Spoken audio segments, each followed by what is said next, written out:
आज की कहानी का नाम है जैसे को तैसा। तो कहानी सुनते हैं और हर बार की तरह एक जरूरी सीख सीखते हैं। बहुत समय पहले की बात है। किशनगढ़ नाम के एक गांव में रमेश नाम का एक दुकानदार रहता था। उसका काम कुछ अच्छा नहीं चल रहा था, इसलिए उसने पैसा कमाने के लिए दूसरे देश में जाने का फैसला किया। उसके पास कुछ ज्यादा पैसे या कोई कीमती सामान नहीं था। उसके पास सिर्फ एक लोहे का तराजू था। उसने वो तराजू गांव के एक अमीर व्यक्ति के पास गिरवी रख दिया और बदले में कुछ पैसे ले लिए। रमेश ने उस अमीर व्यक्ति से कहा कि वह दूसरे देश से वापस आकर सारा उधार लौटा देगा और तराजू वापस ले लेगा। जब 3 साल बाद वह विदेश से वापस आया तो उसने उस अमीर व्यक्ति से अपना तराजू वापस मांगा। अमीर व्यक्ति बोला कि वो तराजू तो चूहों ने खा लिया।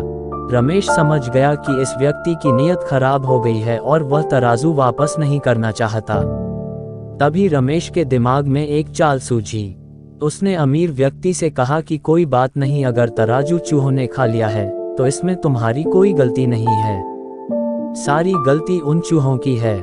थोड़ी देर बाद रमेश ने उस अमीर व्यक्ति से कहा कि मित्र, मैं नदी में नहाने जा रहा हूँ, तुम अपने बेटे कालू को भी मेरे साथ भेज दो, वो भी मेरे साथ नहा आएगा। अमीर व्यक्ति रमेश के व्यवहार से बहुत खुश था, इसलिए उसने रमेश को सीधा साधा व्यक्ति समझकर अपने बेटे को उसके साथ नहाने के लिए नदी पर भेज दिया। रमेश ने कालू को नदी से कुछ दूर ले जाकर एक गुफा में बंद कर दिया।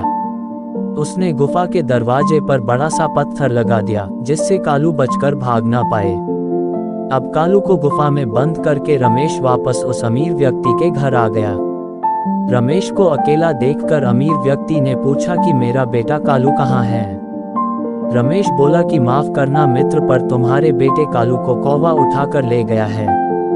अमीर व्यक्ति हैरान होकर बोला कि ये कैसे हो सकता है, कौवा इतने बड़े बच्चे को कैसे उठाकर ले जा सकता है।